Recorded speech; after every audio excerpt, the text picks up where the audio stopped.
You must remember that this is an EU-funded project, and the EU has a lot of stake in this as well. And to speak to us on that, we will be joined by the Deputy Ambassador of the European Union to Namibia. He's also the Head of Section in Human Rights Focal Point and the EU Liaison Officer on Human Rights Defenders. That's Mr. Ian Dupont. Sir, welcome. A round of applause for him as well, please.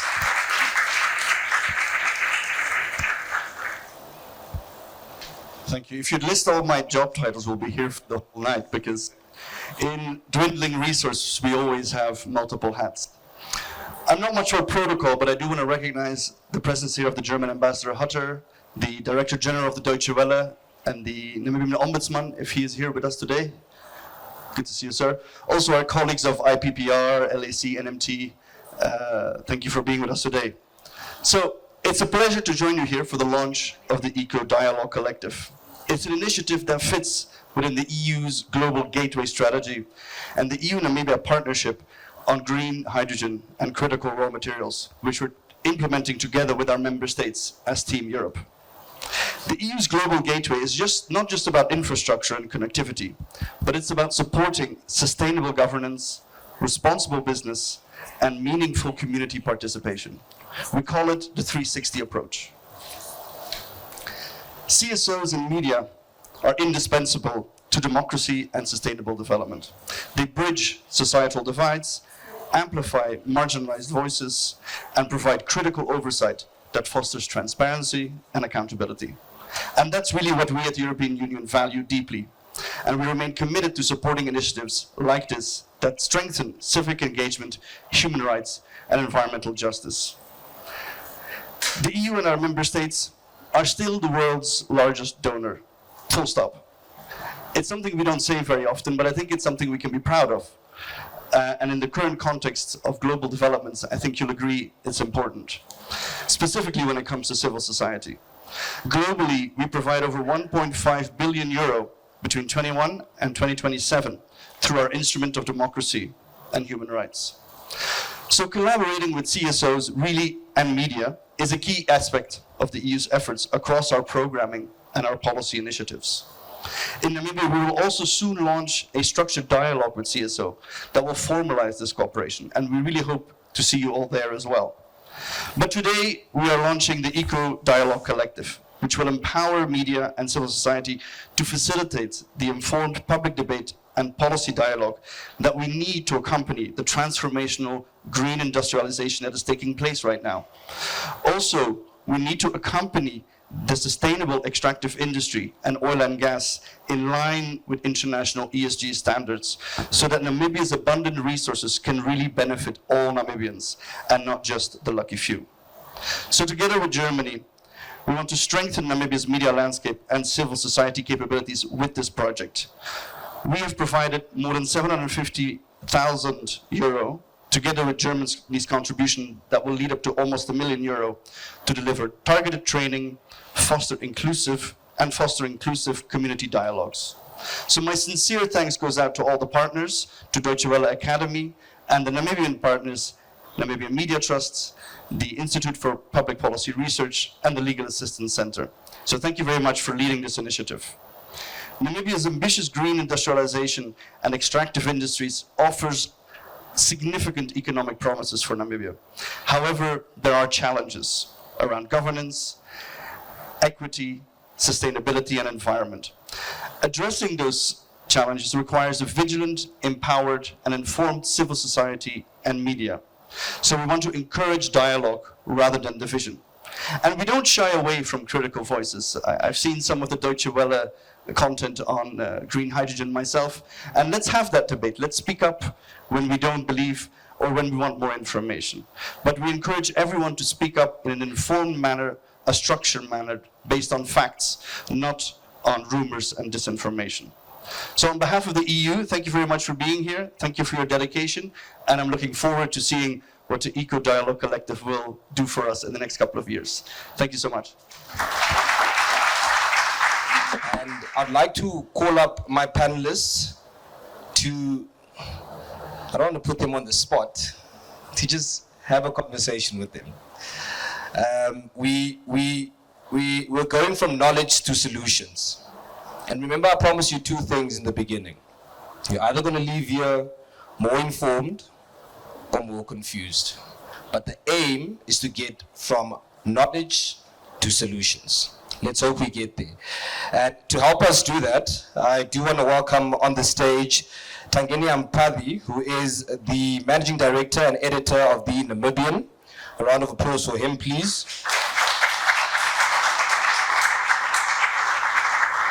You can sit anywhere, Tangeni.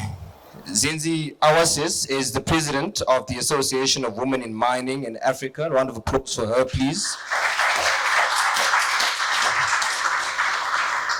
We also have Ms. Eline van der Linden. She is the Head of Impact, Environmental and Social Governance at the Namibia Green Hydrogen Program. A round of applause for her.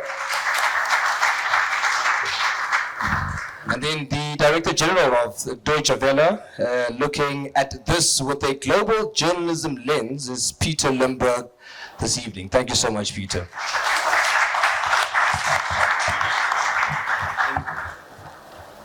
As mentioned, we going from knowledge to solutions, and why transparency is the key to Namibia's energy transition is the theme of our discussion here. And perhaps just before we go there, Hagen, I need you to do me a favor if you can. If we don't have transparency, especially with the issues of oil and gas and green energy, where do we go to as a country? I'd like one person to give me a brief answer, if possible, on the top of your mind. What happens if we don't have transparency in this space? Do I have to look at somebody to give a brief answer?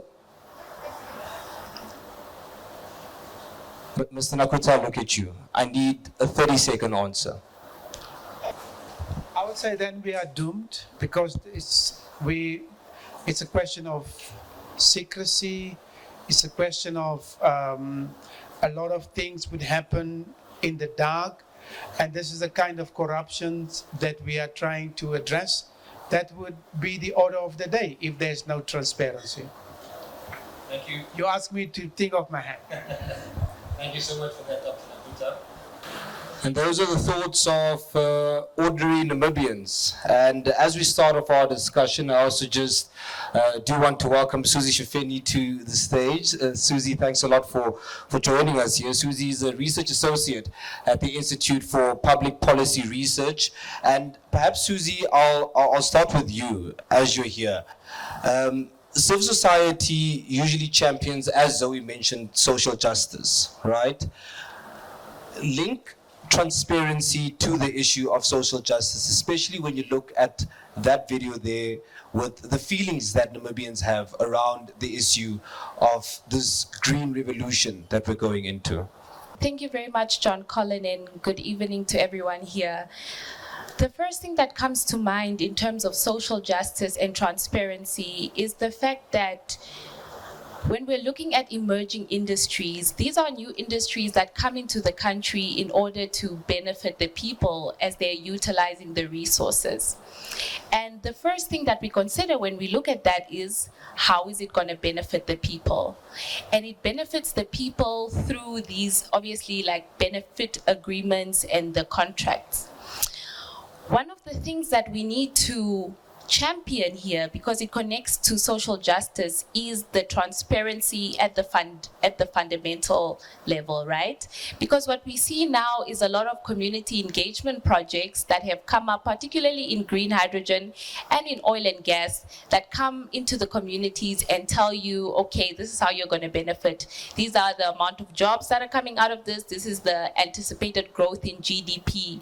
But this newfound transparency is built on a foundation that is honestly cracked. And that is because at the core, we do not have a culture of transparency. In green hydrogen, for example, we have been calling a civil society for the disclosure of... Hello? Okay, good. Yes, for the disclosure of the agreements that have been signed, for example, between Hyphen and the government. However, this has not been done. They have shared a summary. However, we believe that this is not enough. And it's not only in green hydrogen, it's in oil and gas as well. They do not disclose the agreements that have been signed between Total Energy, with Shell, with Gulf Energia, and the government. And we believe that transparency at this level is one of the most important, because it allows people to know what the government is going into and how the people can benefit from it, right? Because when it comes to natural resources, they are our assets as a country, and they are our assets for us to benefit from.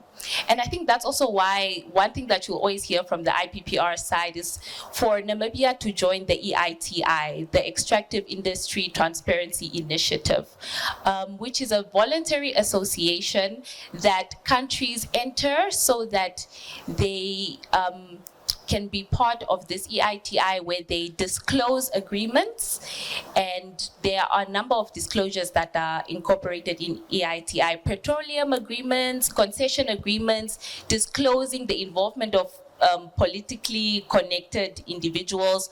All of this is so important, because under the veil of secrecy, corruption breeds and corruption flourishes. And under the veil of secrecy, we also do not know whether we are in mutually advantageous agreements. And that is the core of social justice, especially when it comes to new industries.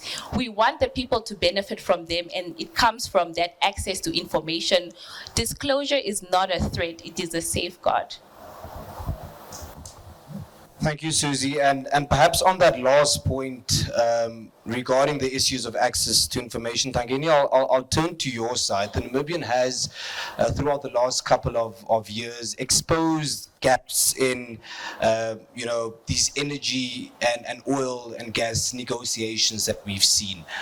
Talk to us on what drives the energy reporting at the Namibian, but also how what the experience is, rather, in navigating getting that information in the face of government, in the face of the attached companies and the stakeholders.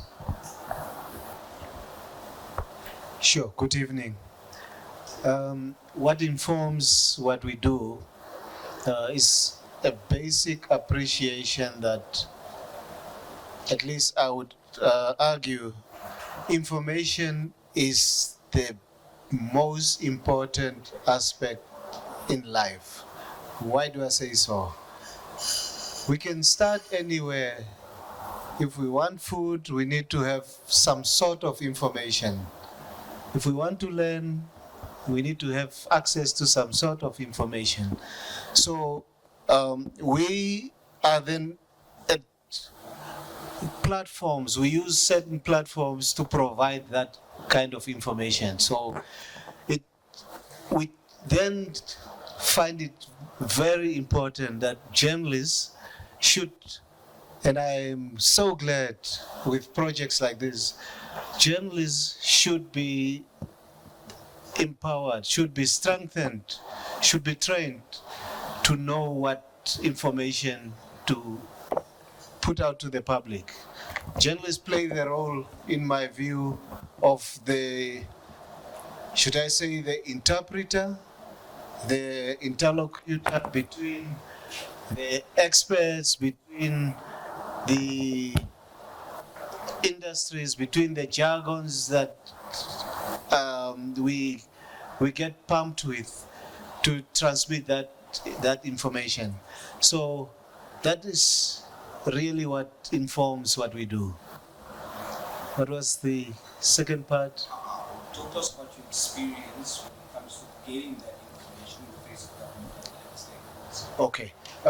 I think Graham mentioned the issue of lack of legal process or instruments that are not in place. A law called the Access to Information was passed, was signed by President Geingob.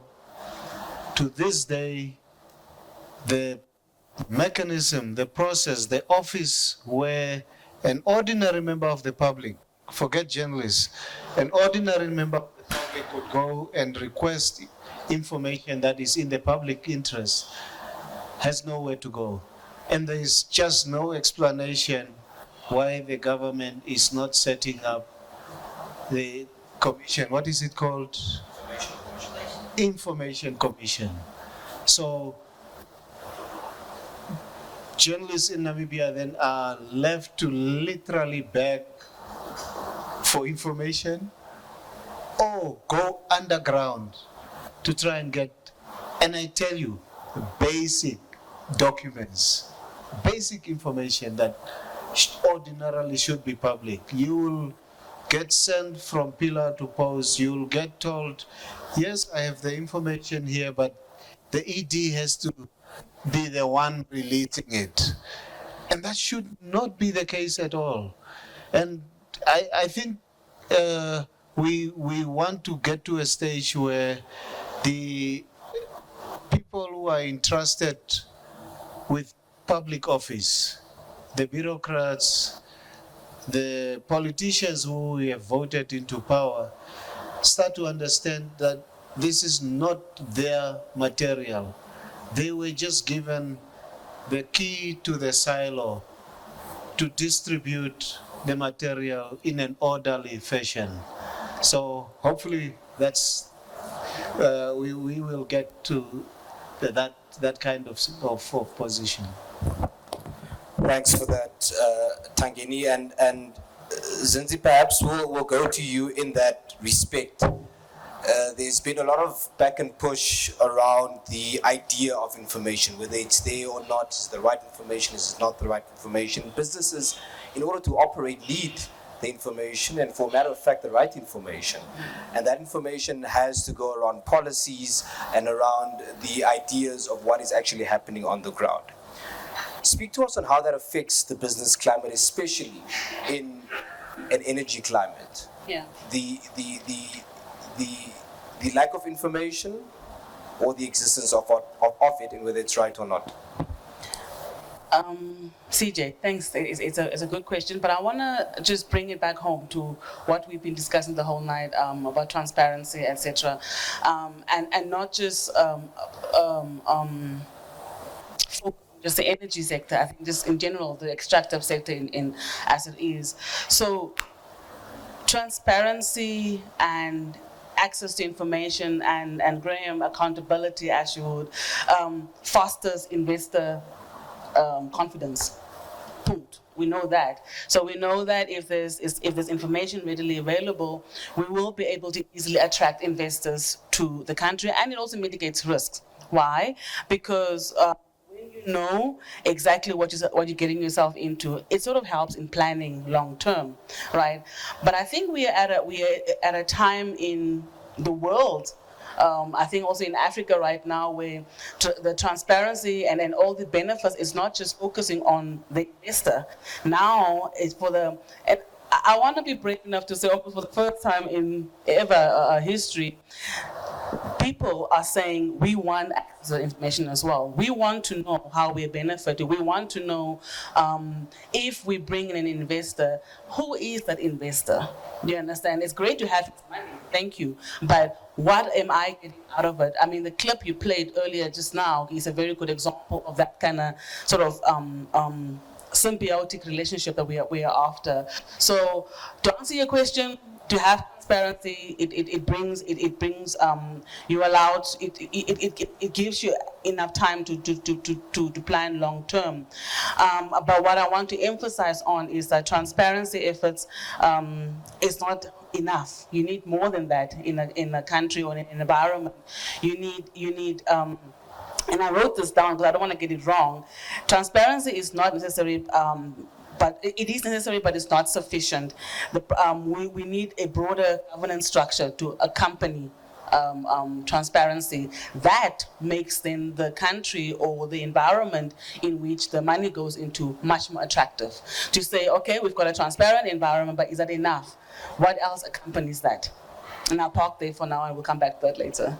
Thanks for that, Senzi. And Eline, I'd like to go back to you on that particular point as well. Just the importance of having that governance structure, right, around the issues of transparency. And perhaps that speaks more directly to policy and to development, right? A detailed roadmap of what is actually happening on the ground. Just from your point of view, in terms of structuring policy, in terms of structuring development, how important is that for, number one, the people to understand, and number two, do you see that happening in this situation? I don't know. Oh, it's on. Yeah. Thank you for having me here. It's really wonderful that this initiative has started, because it will also help us at the Green Hydrogen Program to get the word out. So people are often saying, there is no policy for green hydrogen. How can we start this sector without a policy? What are they hiding? What is happening? And I beg to disagree with that sentiment. So we started a new sector. When a new sector is emerging, you typically do not have all your ducks in a row. When telecommunications started in Namibia, we just had a telephone with a little dial pad. We didn't have mobile communication. The legislation around mobile communication came later. So it is not always immediately at the start that you have all the aspects that you can actually capture all the aspects. So we started with a strategy in 2022, the Green Hydrogen and Derivatives Strategy, publicly available on the website, everywhere. It was printed, I believe. Then in 2024, we followed with a green industrialization blueprint to show how can we use this resource, this green hydrogen, to energize industries in Namibia. How can we make more complex products in Namibia? How can we stop the export of raw materials, our minerals, without any value addition? So that GIB was also put on our website, well socialized, it was workshopped, it was really shared with as many people as possible. So it's not that we are shrouded in secrecy at the Green Hydrogen Program, otherwise I wouldn't be working there. That wouldn't be my cup of tea either. And we are now working towards a green hydrogen policy, bringing the different elements together. And the idea is to go out to all the regions as per the instructions of the National Planning Commission for Policy Development. There are certain rules. You can't just put a policy together and say, here's the policy, let Cabinet approve it, and off we go towards legislation. So for us at the Green Hydrogen Program, not only this particular CSO grant that was given out by the EU, but also the other two, to NNF and to NDT and IRDNC, are very helpful so that we can have a more informed discussion about these policies. You guys will have to help us, because even when we started, I started a year ago at the Green Hydrogen Program, I was thrown in the deep end of the pool. There is not a lot of expertise in this country on green hydrogen. I had to read up, I had to understand what all these terms were that we're using in the industry. What is the levelized cost of energy? How is green hydrogen even made? I had no cooking clue. I had to prepare for my interview and I started reading up. So we are very open to learning together. We know that we need to do better. I've said it at various fora before. Graham can attest to that a couple of months ago. We have to do better, but we are a very small team, and we are focusing on de-risking in the sector, not only from an information perspective and a transparency perspective. We're looking at technical issues, we're looking at financial issues, we're looking at de-risking from an environmental perspective. So we have a lot on our plate, and it's really wonderful that we can now hopefully reach more people through these initiatives so that we can get the word out more clearly. And I'd like to just briefly touch on the hot potato that's always being mentioned. That's the feasibility implementation agreement. between Hyphen Hydrogen Energy and the government of Namibia. It's a commercial agreement. There's a lot of intellectual property that went into that agreement. I do understand that maybe the summary is not enough, but then let us know what more you would like to know. How can we do better there? We have given out the key details around the social and economic development framework. How many jobs do we anticipate? How much local content? How many Namibians do we anticipate to participate in the construction and the operational phase, etc., etc. There's something on corporate social investment in there. There is something about how we can help Luderitz and Aus to participate in that particular project. So, yeah, it is also sometimes that we need a bit of help from you to figure out what more we need to share with the wider community. Perhaps at that point, Peter, I'd like to bring you in here on how generally journalists and the media can level on their positions with the freedom of expression that they are entitled to unlock and crack open that limited information or lack of information that they're talking about. And again, like I mentioned in this term, the limited information. We hear here there is information. On the other side, there is limited information, or perhaps not even the right information. How can journalists then leverage on their position of freedom of expression in that regard? Yeah, John Colin, thank you for having me, and good evening to everybody. I cannot judge now about this green hydrogen project here in Namibia. I just arrived this morning from Germany, and at least I brought some rain, but I don't have a solution with me. So the only thing which I think is absolutely vital in these kind of questions is that the public is well informed. It's not a revolutionary thing, but it is vital. And how can this be done? And I think, first of all, you've mentioned that there has to be transparency. That means that the government has to get out with the information when asked. And there has to be also freedom of press. So these are the vital keys to step further. And the next thing, which is also crucial, is you need informed and educated journalists. The problem starts often when there are journalists in the field who have no clue at all, who are activists and who are not journalists. And we try to tell our people, whatever good cause you are thinking of, you are journalists, that's the first thing. And then listen to all the parts and then make your own picture.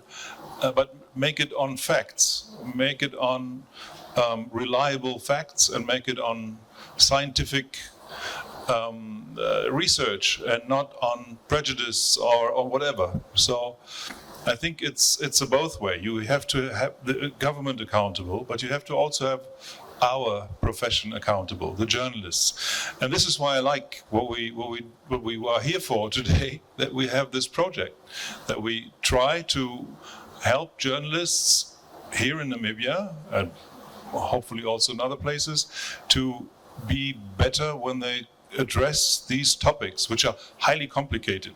We all said, we don't really know, well, how is this going? Miracles happening with this green hydrogen thing. But on the other hand, we have to dig deep into it, and we have to see what are the consequences for the people.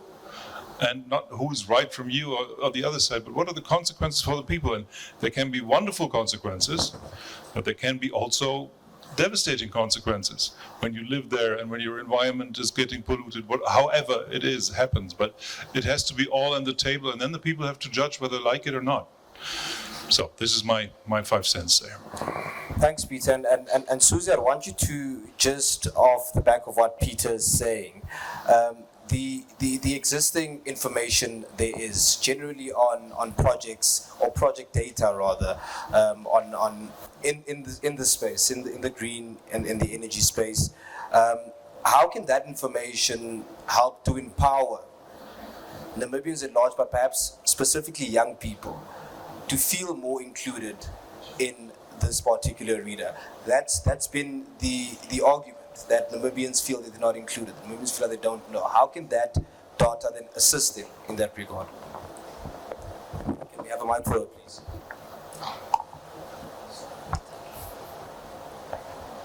Okay. I think the first thing that young people are obviously thinking about is employment, right? We all want a job. The unemployment statistics are quite scary for young people. And I think the first thing that comes to mind is using the available information to, one, encourage entrepreneurship. Especially now, as we see with the local content policy for oil and gas, there are opportunities for young people to, one, make an impact, and two, benefit from the existing emerging industry. But they need access to that information, right? And they need also to understand that information, because you can publish a local content policy, but like, what does it really mean in context, right? And what can you do with that information? So I think the first way young people can benefit from that is if we take existing policies and we take existing opportunities and we shine a light on them. We shine a light on them to say, where can you fit within the value chain? You know, do you need to be an engineer, or can you start a particular business? But then again, access to information is not enough for entrepreneurship. We know this. We have issues in Namibia with access to financing for SMEs. So for me, I also feel like it is a kind of a collective effort, right? Bringing different stakeholders together to utilize that information to make opportunities for young people. Secondly, I think with the information that is out there, I do want to say that, again, I always feel like I say it's not enough, but it's also not enough. What we've seen in media houses is a duplication of press statements, right? And then the press statements are repurposed as articles, and that can also be very problematic because then you have access to information, but you have access to a very curated set of information. And I think that's why platforms like these and projects like these are also so important, so that we can produce high quality journalism, high quality pieces that actually reflect the reality of what's happening in the ground. Because people are empowered by the truth. They are not empowered by beautiful stories that invoke emotions. And then thirdly, I could say that the information that is out there is also important so that young people can know the gaps that exist. The gaps that exist in policy, the gaps that exist in practice, and it can allow young people to then lobby and go out there and advocate for the policy makers and for private industry and for civil society to help fill in those gaps, because it is within the gaps that the missed opportunities exist. And so access to information is also important in that regard, so you can know what the current landscape is and how we can change it to benefit the people. Tangeni, on that point, there's been various talks on the knowledge of journalists as they disseminate this information. We have heard talks of, sure, there is knowledge there, or there is information there, but then it's curated information or limited information. How are you dealing with that challenge at the Namibian, and I guess generally as a media in the country that has to really give out this critical information in this critical sector that people are hungry for, but sometimes some say that journalists are unequipped for that? Well, there's a lot of truth in that statement, journalists not being equipped for that. I would say we have to appreciate that you can only be as good as how well trained and how well informed you are. At the Namibian, when we started getting this big buzz about green hydrogen, oil exploration, a couple of years ago, we've tried to approach several institutions, and others also approached us to beef up our knowledge, to beef up our reporting. And I would say it will never be enough. And therefore, initiatives like the one we are discussing today are crucial. We published something as basic as what is green hydrogen? What is this green hydrogen all about? It might seem like it's too basic maybe for Eline, but this is what a government, for instance, should help society get. And it should go around to different parts of the community, libraries, basic schools, community centers, just to understand what is this green hydrogen all about. Otherwise, you will have a lot of communities complaining, either because they don't understand, or suddenly in Daures, which is a dry part of Namibia, farmers will be competing with this new industry that requires a lot of water. Just basic. They've been struggling to get water for ages.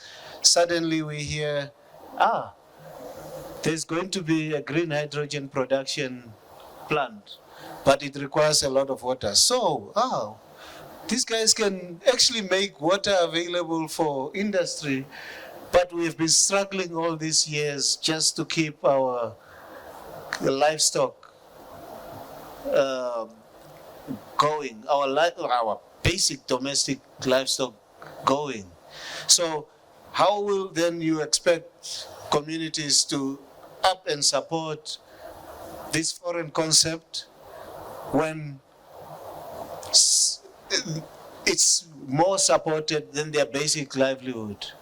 So we are trying to get our journalists to be informed. In fact, we even set up on our website, we have what we call the Energy Center, through which information like this and news stories are published. So it's a go-to place for those who are more interested in energy, whether it's oil, gas, or green hydrogen and other related projects. Senzi, I'll come to you on that as well, because if you look at our neighbors in Botswana, there seems to be reported clear governance structures in the space of minerals and in the space of energy. And that has gotten a lot of public trust, right? But that also fell on the responsibility or on the shoulders of the business sector itself, which took it upon itself to equally inform the communities as well as government. What can we learn in that regard to replicate the same, so we don't deal with questions like the ones we're dealing on the table? CJ, before I get to that question, I allow me to just digress, but to the point. Briefly. So, very briefly. So, my learned colleague next to me, the green hydrogen industry is not necessarily brand new. It comes down to basics. And the basics being, we are dealing with an extractive industry. And so what I'm getting there, I know you're saying no, but give me a second. What I'm trying to get there is the policies that are existing. So there are existing policies that talks to energy and mining, okay? So what we want to really get at is, from what you have there, how do we build onto it? Do you understand? And the basic thereof is land use, environmental impact, and local benefit sharing. And so the secrecy that is shrouding the topic is not necessarily, what is green hydrogen bringing us? We want to know, what is the impact that green hydrogen will do? And the clip you showed is a very classic example, and Tangeni just said, we want to know, you chose Daures as your area of, the The village is doing what? It's for research, yeah, one of them. You just mentioned now how you want to improve Ludred's and etc. But the point is, those are the three fundamental things that the project should actually be touching on. But back to your question, Botswana, the Botswana. I'm so distracted here, but I'll try and answer.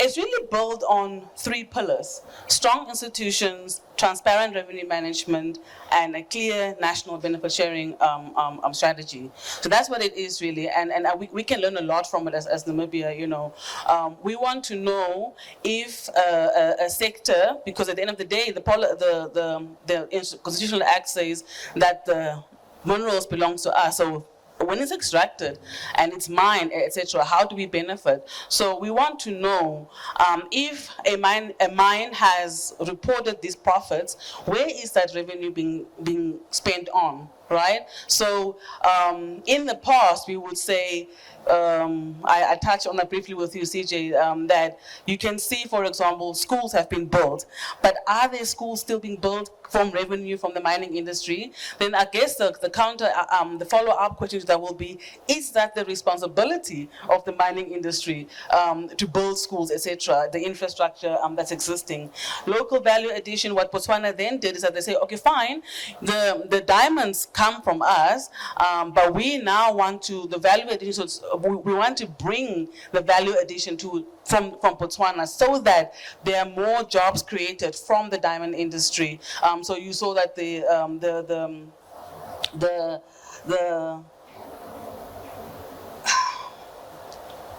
created more jobs, okay?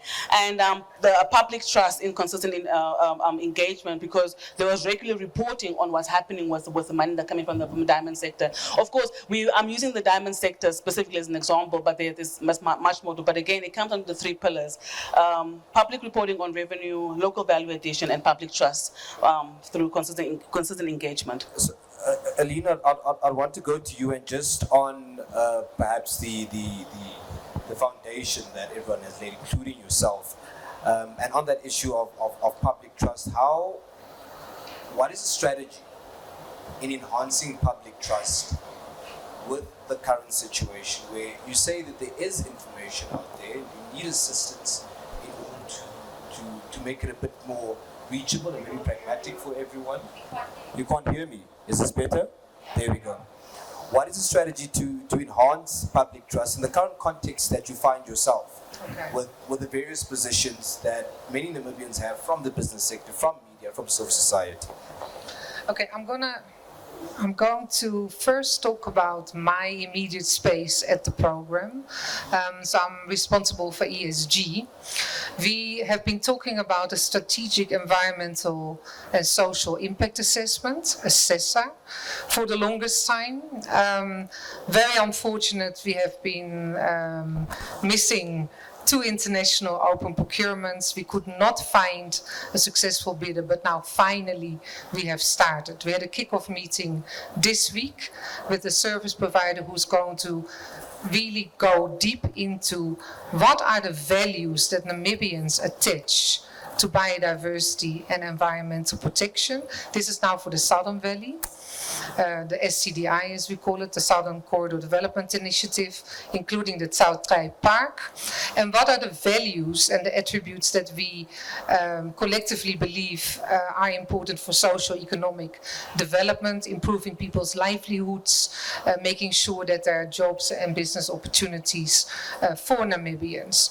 So it's that whole balancing act between how to use the land and how to make sure that we do that in a sustainable and careful manner.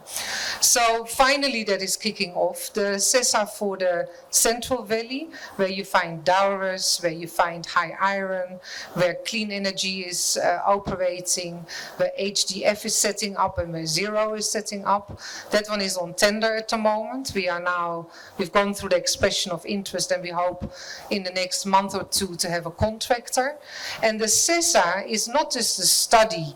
The whole idea is that it's a consultative framework, very well organized, whereby we consult policymakers, business, communities, traditional authorities, whoever is in that space that needs to be consulted, to hear how they look at the use of the land, because there are many ways that we can use the land, and you may call it an extractive industry.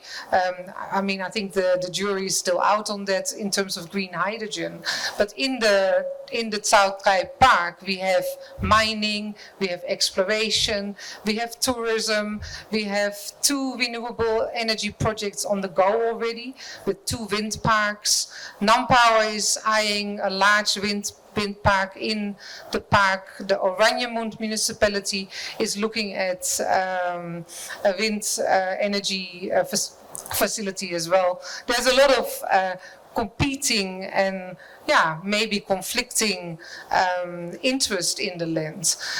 When you talked about dowries, that may seem like a contradiction. Here we are in the middle of a desert, and dowries wants to start creating green hydrogen and green ammonia from water, very scarce water. So one of the principles that we have set in the policy is that fresh water should not be your first go-to in the green hydrogen space. We're looking at desalinated water.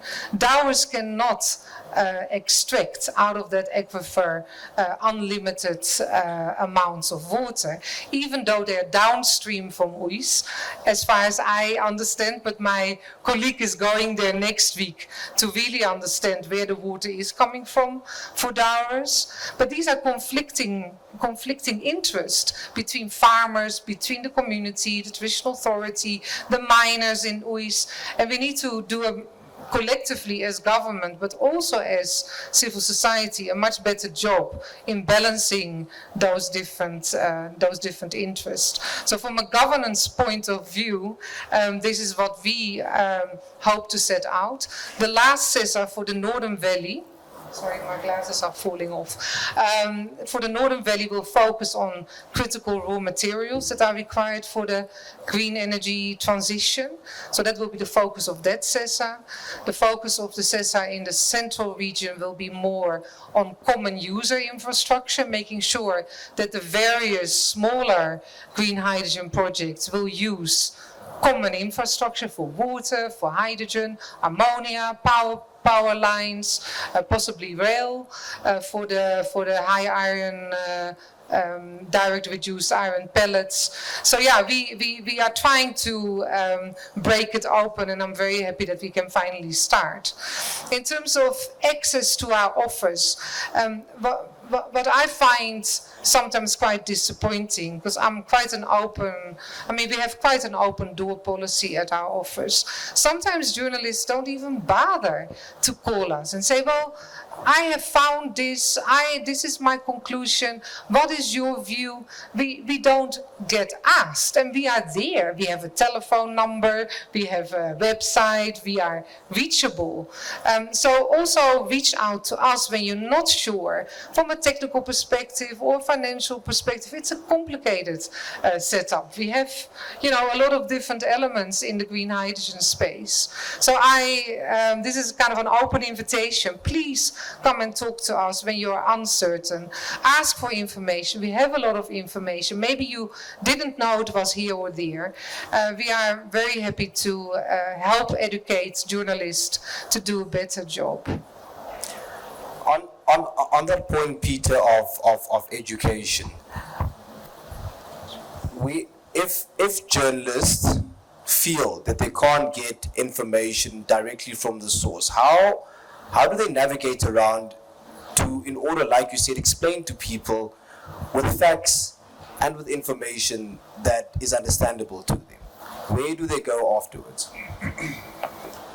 Well, if there is a situation where a company or a ministry or whatever is hiding information or is blocking them or is not giving it away, then fortunately we have investigative journalists who are concentrated on data mining, who are concentrated on getting people to speak about what's really happening. I'm not quite sure whether we have the case here now. I think we have a company which at least says we're open, so okay, one should try it, and then value with scientists and other people what is coming out of the company. So first of all, because sometimes also journalists, they don't call you because they don't want to kill the story. So not our journalists, basically, and nobody here in this room, but some of them might do this sometimes. So, and I'm always here to advocate for press freedom, for journalism, but for good journalism, and not for the few we have also in this branch which are not working properly. So, basically, there are means to get information. But one should always try to start with and make it fair and balanced. And if you see it doesn't work and then somebody's hiding, then put up the next gear. All right, we are slowly going to start concluding our discussion. Suzie, I'll start with you, and perhaps the same question for everyone in your respective spaces. How do we highlight the issue of transparency in the context that we are in right now, but also how do we get to actually be transparent from civil society's point of view, from the media, from the policy directors, from business, with the current challenges we have? It seems that we still haven't gotten to a solution. If you can just pass to the mic there again. That's fine. The gentleman you are. I think that from a civil society perspective, our mandate is to empower, okay, I don't like the word empower, is to help local communities realize the power that they have in their hands, right? Earlier, Tony had spoken about free and prior informed consent, which is an internationally enshrined right that local communities have to be consulted and to give consent in extractive industries. A lot of people don't know about that, you know. And so I think for civil society, our role is to go into the communities and to let people know that, hey, you actually have this power, and then have communities empower themselves by leveraging that knowledge, right? Secondly, moving from here onwards, again, I would encourage civil society to empower the Namibian government to fully ascend to the EITI. It's very important in terms of transparency. It's what gets us from where we are now to a future where we know what is happening in the background. And then I think finally, within ourselves, right, the quality of the intervention depends on the interior condition of the intervener. So us ourselves as civil society should also foster a culture of transparency. Where are you getting your money from? You know, what are you using it for? What public activities have you done? It's something where you start from yourself, you can emanate it outwards. And I think that's also really important and something that we don't talk about a lot, you know, what conditions do we have and how does it reflect what we want to see out there? And for me, that's those three things. Tangeni, how do we get to actual transparency with the context of journalists wanting to get information, Eline saying that there's an open door policy. There sometimes is a situation where journalists don't come ask for information, even if it's technical, on a technical approach. How do we get to transparency with that context? I guess we again need to encourage their hunger and curiosity to know what is happening around us. And if we don't do that, you will always have people taking shortcuts. We will always have, especially in a society that has cultivated political and economic patronage, where only those who are in the know can apply for fishing quotas or fishing rights and mining licenses. They have EPLs because they know their way around the corridors of power. As long as this information on how society is sharing in the resources of their country is not available, we will always have problems. Access to information is not for journalists, it's for the public. We need an information commission that is not pliable or pliant to the powers that be.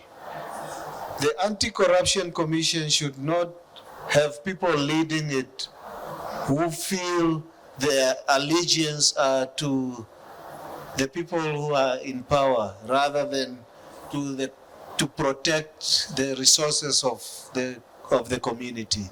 So we just have to work among ourselves and with the government. By the way, getting the access to information law was work that was pushed for years. I think the LAC and the Namibian, since before independence, were pushing for society to have certain rights, basic rights, and among those basic rights is access to information or having access to basic resources like water, like legal advice. So encouraging, I think, especially for us who are at that nexus of informing the public, we should first be the ones who are informed, who are well trained.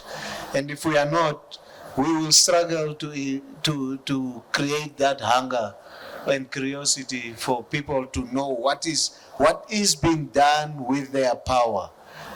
I think people think voting is a popularity contest,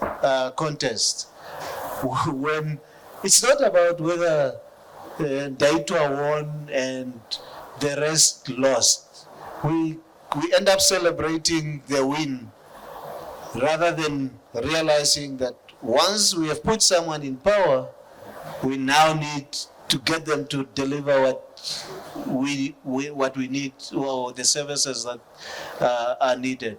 It's really not right that income disparity has gotten worse, or unemployment has gotten worse in Namibia. More than 1 million people are food insecure, meaning they just don't know where to get their next meal.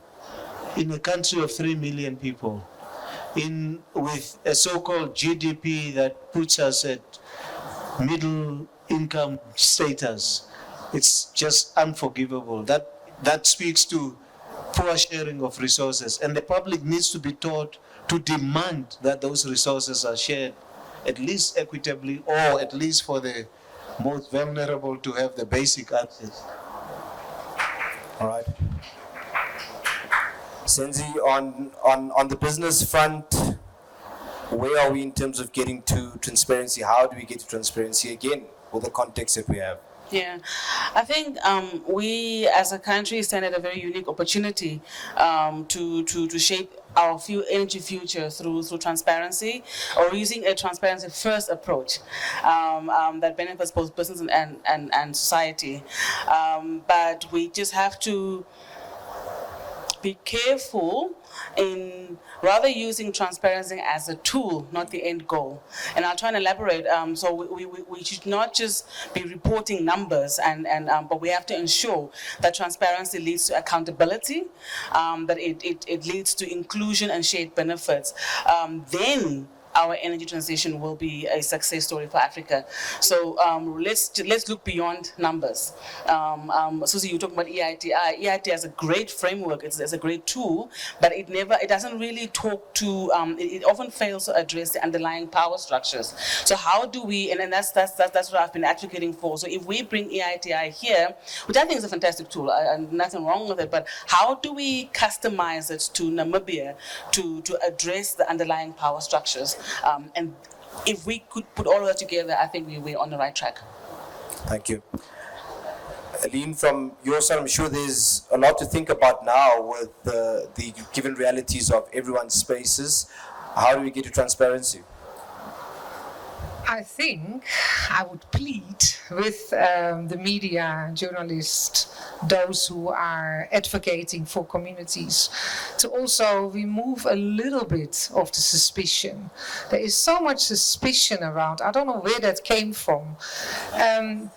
Mistrust, to kind of really work on the mistrust, because I think often the conclusion is already there, and then, if you write your article with your conclusion in mind before you have even spoken to anybody, before you've done any research, before you have really applied your mind, that is dangerous. I've recently seen some articles in a socio-economic journal, and I'm sitting there crunching, looking at facts that are completely wrong, have not been tested with the company that the particular case study was all about. And that worries me. And I don't know what we may have done in the green hydrogen sector, that we have created this mistrust, but can we please figure out a way so that we can better communicate with each other? I'd love to sit with Tangeni, with Suzie, with yourselves, and let's map out where did we go wrong, because it can't be that this is a new sector for Namibia.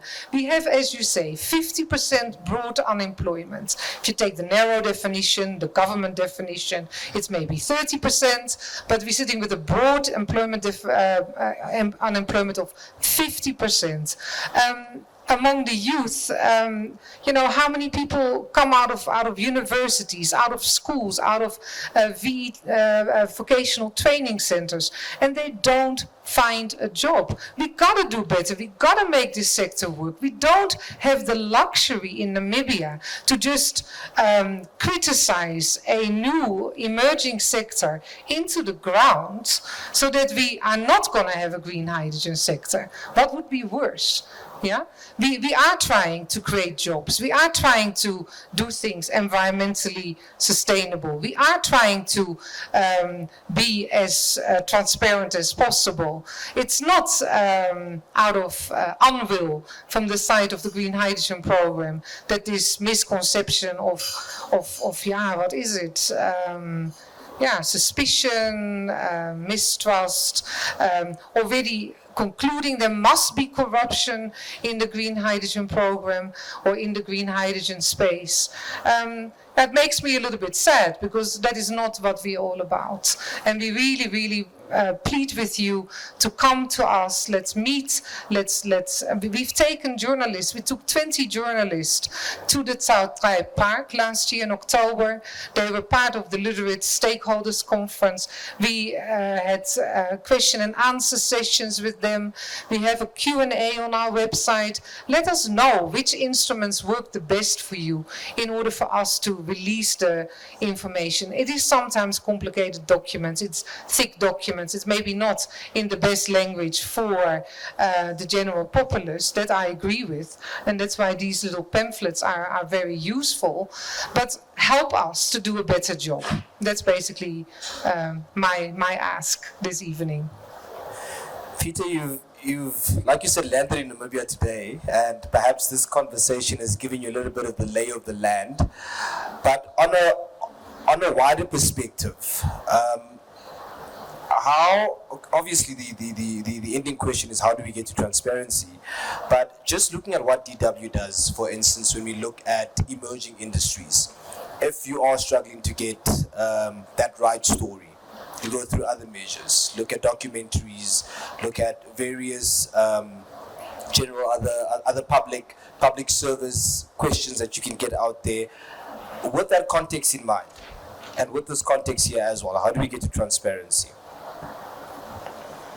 I mean, I think there is maybe one reason why this mistrust is in the room is that if you look back at what's happening or happened in Africa with energy and how the wealth is has been distributed among the populations, I mean, there might be a reason why people start to think, or how mining affected every society, and how mining made only a few people very, very rich, and the rest just looks the big cars and the rich people driving through the town. So I think this has been all over Africa and all over the world. It's not only an African problem, it's also a problem which you have in Ukraine, in Russia. So all about energy is very, very affected by corruption. So, and I think if you see this, maybe a new form of energy has the problem that it's going to be also thrown into this basket. But then it's a question of, well, everybody to look very closely. Is it the same pattern? Is it the same thing, or is it? Where are the differences? Maybe is this green hydrogen maybe working differently from what happened to oil, gas, or whatever? So I think I cannot give you an answer. Say we at DW we know it all. No, we try to look at these topics and look at maybe the whole continent a bit more than only one country. So that's what we do, and the contribution I'd like to remember to finalize before we get back to our friend Carsten is that we have this project now, and I think this project can really make a difference. That people find out whether it's a difference to other patterns, or maybe that we are in a new area where people really feel that they have the power and to control. So let's see how it works. Thank you so much to all of you on this panel. And the point of this wasn't really to point fingers, but really to understand what the situation on the ground is. The obvious gaps, the obvious misunderstandings, and there are solutions that are being put on the table. The question is, will that happen? Is that happening? And do we have the tools to make that happen? This project we're launching today chooses to do exactly that. And it is up to not only all of you as leaders in your industries, but up to you as well, with the context you got here today, to then ask those questions, to go there and get that information and disseminate that information and get transparency there. Let's hope we get there as Namibians. It's incumbent upon you. Thank you very much, Suzie, Tangeni, Senzi, Eline, and Peter. A round of applause for them, please. To give us our closing remarks and a vote of thanks, I would like to welcome Carsten von Namen, the Managing Director of the DW Academy. Thank you. Round of applause for him. Thank you very much. Great panel, very interesting insights. At the beginning, John Colin asked the question, at the end of this evening, will we be more informed or more confused? I hope, or at least I think, we got some information, we got a better picture about where the problems lie.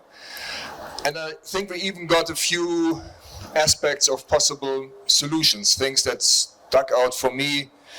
Takeaways were clearly access to information, that has been mentioned several times.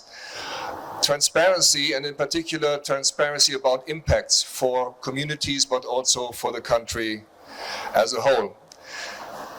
What we need is, not only here in Namibia, everywhere, curious, serious, and well-trained journalists who actually make the effort to get the information, if there is access to information.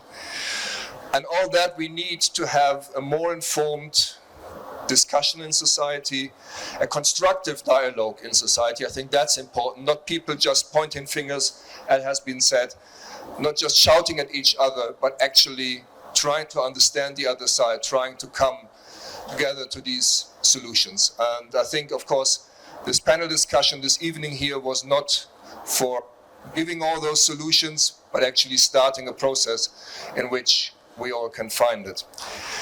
I'm now in the very unfortunate position that I'm standing between you and drinks and food, but nevertheless, I would like to thank all the people and institutions that made this evening and also this whole project possible. So, first of all, the EU delegation, represented by Ian Dupont, for supporting media and civil society in Namibia to be informed, critical and constructive voices on Namibia's path to becoming an energy provider. I'd also like to thank the German embassy, represented by Ambassador Dr. Thorsten Hutter, for being a champion of free expression, free media and journalistic excellence.